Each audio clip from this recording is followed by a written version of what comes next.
pelajari Yesus dengan hatimu. Karena kalau dengan otakmu saja, ateis pun bisa, sehingga mengatakan tidak ada Allah.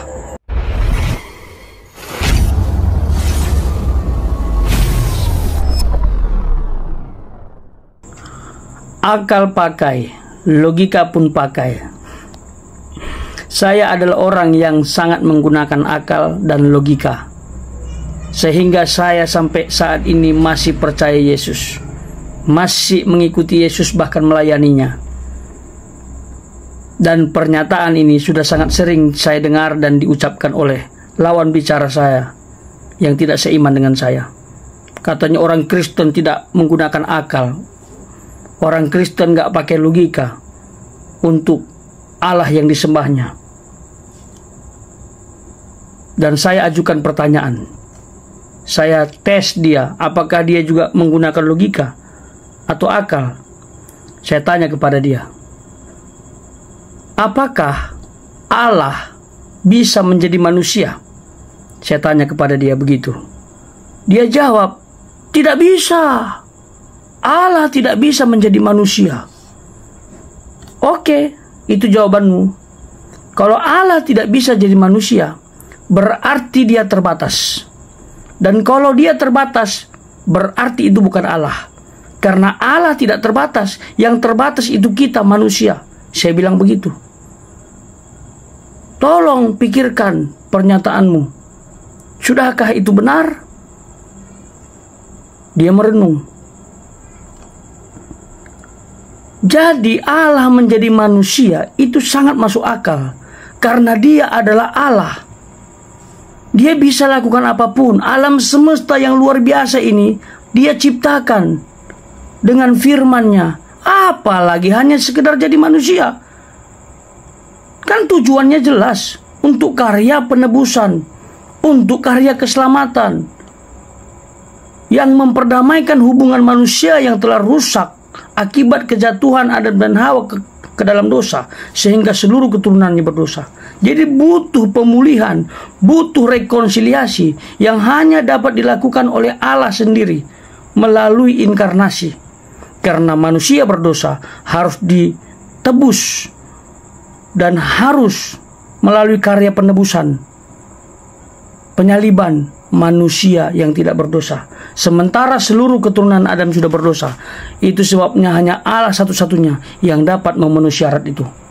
Itu sebabnya dia inkarnasi. Tapi yang disalib, yang mati adalah Yesus Kristus sebagai manusia. Tetapi Yesus Kristus sebagai firman Allah tidak bisa mati, karena dia adalah Allah penebus penyelamat.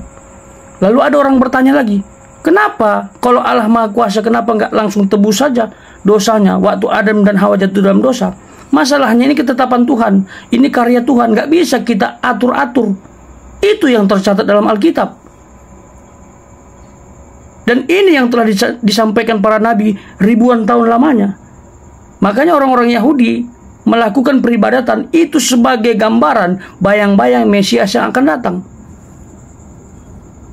Makanya garis sejarah penebusan itu jelas, dimulai dari Adam sampai nanti keturunan ke-10 Nuh, sampai nanti keturunan 20, generasi 20 adalah Abraham, sampai nanti kepada Yusuf suami Maria, dan melahirkan Mesias.